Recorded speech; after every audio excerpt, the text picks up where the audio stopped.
right, today we are going to begin our discussion of conic sections, and we are going to start with parabolas and circles. Now, I want you to understand we call these conic sections because what these are, and we're going to study 4 conic sections: parabolas, circles, ellipses, and hyperbolas. And the name conic comes from the fact that these sections are part of what is called a double napped cone. So right here you can see this is a double napped cone. A conic section comes from cutting a piece of that double napped cone. So if you cut it perpendicular to the vertical center axis, then it becomes a circle. If you cut it at an angle, it becomes an ellipse. You can see over here, if you cut it this direction, that you're going to have what is a parabola shape here. And then finally, on this side over here, when you have 2 different cuts, you end up with when you have a cut that spans 2 different pieces of the double napped cone, so it goes through both the top and the bottom, then that's a hyperbola. So here's what a hyperbola looks like. Then there's a second one over here. So I just wanted to show you that to kind of give you an idea of where the name conic section comes from, that we didn't just invent these pretty little graphs, that they're coming from taking cuts of that double napped cone. So we're going to talk about the parabola. And yes, we have already discussed parabolas. However, we have only discussed one specific type of parabola, and not in the way that you will look at it in pre-calculus. So when we are talking about a parabola as a conic section, we're going to talk about more than just the, U or upside down U shape. We're going to talk about what a parabola actually is here. And what it is it's every point that is equidistant from what is called a focus and a directrix. So I've got some definitions in this picture over here. The directrix is a line that is perpendicular to your axis of symmetry.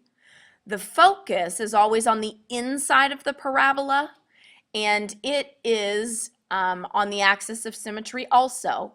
But the key is that the vertex is halfway between those 2 points.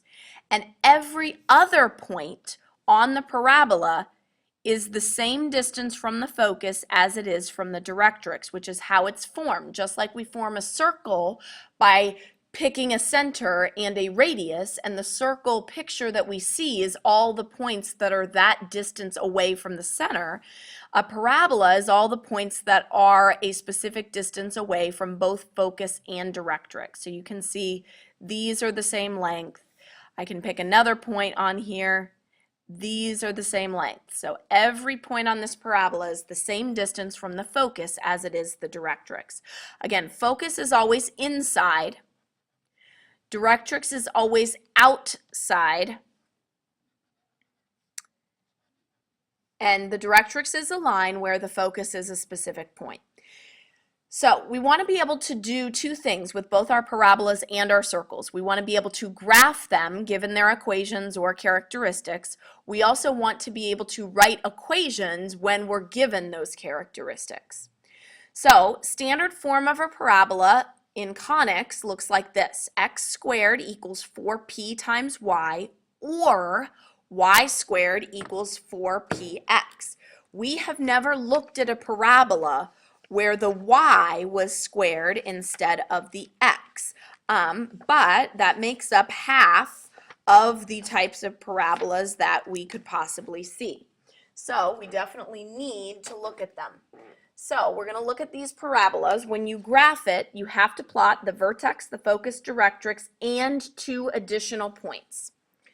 The width of the parabola at the focus point. So if we're looking up here, this would be the width of the parabola at the focus. The whole thing right here, this width, is called the latus rectum. I know that sounds funny and you can giggle once and then after that, hopefully you get over it. But the width of the parabola at the focus is called the latus rectum. And what that is that's 4p. So that's what this part of the standard form is. So that's going to help us plot and graph these very easily, because if we know what 4p is, if we know what the latus rectum is, then that means once we've got the vertex and the focus, we can just use that width to plot the two additional points. Now, I've included something here and we'll come back to it. Sometimes the graph that you're using, the space, the latus rectum is too wide, in which case you'll have to pick two other points in order to plot. So you're going to have 4 different types of parabolas here. The first is where x is squared and p is greater than 0, meaning that this is positive. So it's a positive parabola where the x is squared. Then you're going to have ones where it's negative and the x is squared, positive where the y is squared, and negative where the y is squared.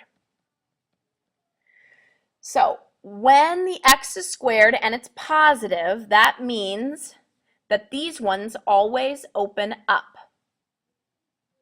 So here's my vertex at 0, 0. It's going to look something like this. The focus is p away. So this is 0p. On the inside of the parabola, the directrix is going to be the same distance away from the vertex, but it's going to be a line. So since this is a horizontal line, we're going to say y equals the opposite of p, because obviously it's negative. So this is the setup for when you have a positive where x is squared. It always opens up and it always has these characteristics. When it's negative and the x is squared, these ones always open down. So we've got our vertex at the origin. It's going to have this general shape. Again, the focus is always inside the parabola, so those coordinates, it's p away, but this time we went down, so it's negative. And the directrix here, now the directrix is in the positive, but that would be y equals p. So, and I shouldn't have said p is less than 0. I should just say it's negative. So ignore this part. Just when it's positive and x is squared, when it's negative and x is squared, so on and so forth. So now we're going to look at what happens when the y is squared. When the y is squared and it's a positive equation, these ones are going to open to the right. So this general shape. Focus, again, is always on the inside. So in this case, now it's the x-coordinate because it's on the x-axis, so p0, that's positive. And then the same distance away in the other direction is going to be your directrix. Now it's a vertical line, so it's x equals the opposite of p here. By process of elimination, I'm sure you can figure out here that when the y is squared and it's negative, that this one is going to open to the left. So start with our vertex at the origin. It opens to the left. Focus is always on the inside. And this time I went left, so opposite of p0. Then the same distance away will give you your directrix. And this is x equals p. So there are your general shapes, and yes, you really should, for pre-calc, know and be able to look at it and say, the x is squared and it's positive, I know it opens up. If the y is squared and it's negative, I know it opens left. You have to be able to distinguish what the shape is going to look like. Circles should be very easy. You studied these in geometry. Circle is created by having a specific center. All the ones we're looking at today are going to be centered at 0, 0, and a specific radius. So they're all the points that are that specific distance away from And I'm just eyeballing it, so this is probably not going to look the most circular. But if all those points were exactly the same distance away from that origin, this would be a circle. So r is the distance here. You know what your center is. So the standard form equation when you have a center at the origin and a radius r is x squared plus y squared equals r squared. Notice the difference between parabola and circle. With circle, both the x and the y are squared. With a parabola, only one of them is squared. All right, so to meet our two learning goals, we need to be able to graph the conic sections, identify and record all the important characteristics. So this is our first learning goal. So when I look at this in A, I say only one of my variables is squared, so I know that this is going to be a parabola. Over here, they're both squared, so this should be a circle. Only one squared here, so this should be a parabola. Both squared here, that should be a circle. Now I need to be more specific and actually graph them. Here, if the x is squared and it's positive, that means that this one is going to open up. This 12, remember, it represents 4p, the lattice rectum. So 4p is 12, which tells you that it is 12 units wide at the focus. That's going to help you plot the additional points. Now, if 4p is 12, that also tells us how far away the focus and the directrix are from the vertex. So all of the ones we're graphing here have a center or a vertex at 0, 0. And since p is 3, I do have room to go up 3 and down 3, so I can just count by ones here. So here's my vertex. Remember, that's an important characteristic, so I need to identify and record it. It's at 0, 0. Then, since it opens up, my focus should go up, and 3 is p, so I go 3 units up, and this is my focus. So I can label that point. That is the point 0, 3. Directrix should be 3 units away in the other direction, and it's a line. So there's my directrix. And we're going to call that y equals -3. And the only other thing I need is my 2 other points so that I have the correct width. So again, that goes back to the lattice rectum. It's 12 units wide at the focus. So go to the focus. If it's 12 units wide and you know that they're symmetrical, that means 6 units on each side. So 6 units to the right, 6 units to the left at the focus, and then I can connect. So I've got my correct width. I've got my vertex, focus, directrix all recorded. And so I am finished. Next one, it's a circle. I don't have it in standard form right here. You can add the x squared to both sides. X squared plus y squared equals 4. Circles are super easy. All you need is the radius. So r squared is 4, which means the radius is 2. So start at my center, which is the origin. That's an important characteristic, so I label it. The radius equals 2. So 2 points each way.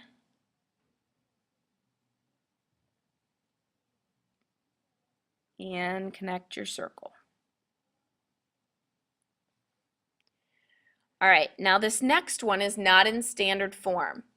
I need the x squared to be alone, so I need to divide everything here by 9 on both sides there. So now when I do that, I get x squared plus, these cancel too, y squared equals 135 divided by 9 is 15. So that means if r squared is 15, that my radius is the square root of 15. Don't round it. Leave an exact answer when you write it. Now, obviously, if you don't know where the square root of 15 is, you can write that down somewhere to help you graph it. It's about 3.87. But when you list it, we want the exact answers. And of course, the center here is at 0, 0. So here's our important characteristics. Center at 0, 0. Radical 15 is a little less than 4, so go a little less than 4 in all 4 of my directions.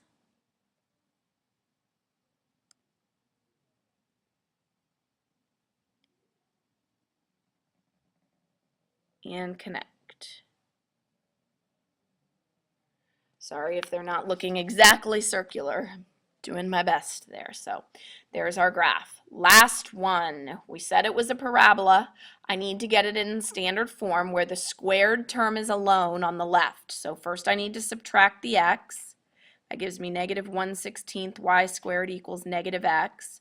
Then I need to multiply both sides by negative 16 to get rid of this in front. So that's going to give me y squared equals positive 16x, because a negative times a negative is a positive. So that means that since the y is squared and it's positive, that this is going to open to the right. 4p is 16.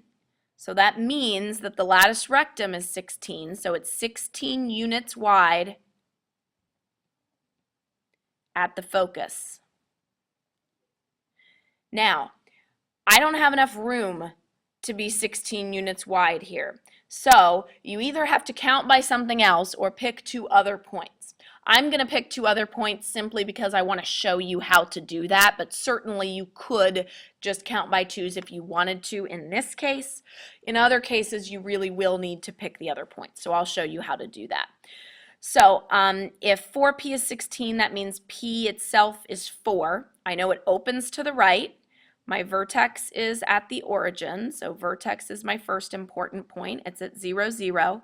Since it opens to the right, I know my focus is to the right, and it's p units away. So I go 4 units to the right. There's my focus. So I need to label where that is. That's at 4, 0. My directrix is also 4 units away, but the other direction, 1, 2, 3, 4. So here's my directrix. Remember that your directrix should always be perpendicular to the axis of symmetry. So my directrix here is x equals negative 4. So there's my important characteristics. Now I just need my other 2 points. So here's what I mean when it's too big. So if I take y squared equals 16x, I can put something in for y that I know will come out evenly, that's going to give me something to plug in. So I'm going to say, let's use when y is 4. If y equals 4, then you've got 16 equals 16x and x equals 1.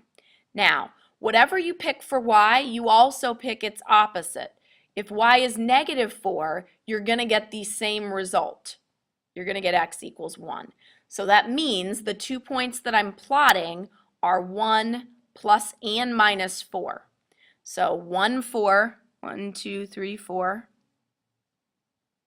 and 1, negative 4 are my other 2 points. So you can see, usually when the lattice rectum is too big, it means it's a really wide parabola.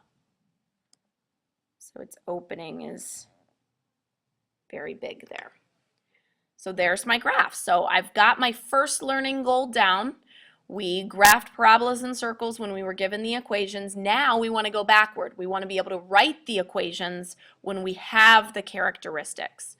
So here it tells me that the vertex or center of the conic is going to be at the origin, and it tells me that it has a focus of negative 5. Now people can do this all kinds of different ways.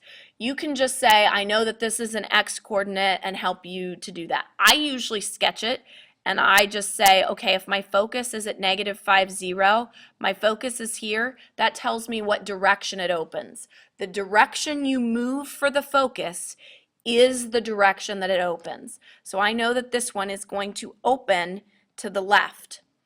Because it opens to the left, I know that the y is squared and it's negative. So now, all I need to do is say y squared equals, I know it's going to be negative, 4px. So if I just have p, I'm done. And what is p? P is how far the focus is away from the center. It's 5 units away. So 4 times 5 is 20. Again, I know that it should be negative. Sometimes I have people get confused because they put in the -5 here and they get a positive here. Just check with your common sense. If it opens to the left, you know the result is negative. So if you forget to put the negative here and you plug in 5, just check it against your common sense test. So y squared equals -20x there. Next one, it says we have a directrix at y equals 8. So y equals 8 is up here somewhere. The directrix is in the opposite direction as the focus, which is the opposite direction of the opening. So that means I know this one opens down, and I know that p is 8. Over here, I could look at the focus and say p was 5. So if it opens down, that means I know x is squared and it's negative. So x squared equals -4py. Plug in my p. -4 times 8 is -32. So x squared equals -32y. All right, almost there. Center at 0, 0, radius of 5 radical 6. So I know this is a circle if we're talking about radius. X squared plus y squared equals r squared. So all I need to do is plug in this for r. So 5 radical 6 squared. Remember that when you square a complex term like this, you have to square both pieces. So I square the 5 to get 25, but then I have to square the radical 6, which is 6. So 25 times 6 is actually what I'm going to get here, which is 150. So x squared plus y squared equals 150. Last one, a circle that passes through. That means this is a point on the circle. So this one, you need the distance formula. Haven't used that guy in a while, but it's something that you should never, ever, ever forget. Distance formula, because if I know the distance on a circle that's centered at 0, 0, -2, 5, let's say that it's this point right here. The distance is the radius. So distance equals is really radius equals. So radius equals, if you've forgotten the distance formula, Google it real quick, make sure you know it. It's x minus x. My other point is 0, 0. So I'm going to do -2 minus 0 squared plus 5 minus 0 squared. So -2 squared is 4. 5 squared is 25. So the radius is the square root of 29. And in my formula, I square that. So when I square this, I just get a plain old 29. So x squared plus y squared equals 29. I've got my equations there for both circles and parabolas. So now I have met my second learning goal, which was to write the equations when I had given corrections. All right, advice for today. Take life with a grain of salt and math.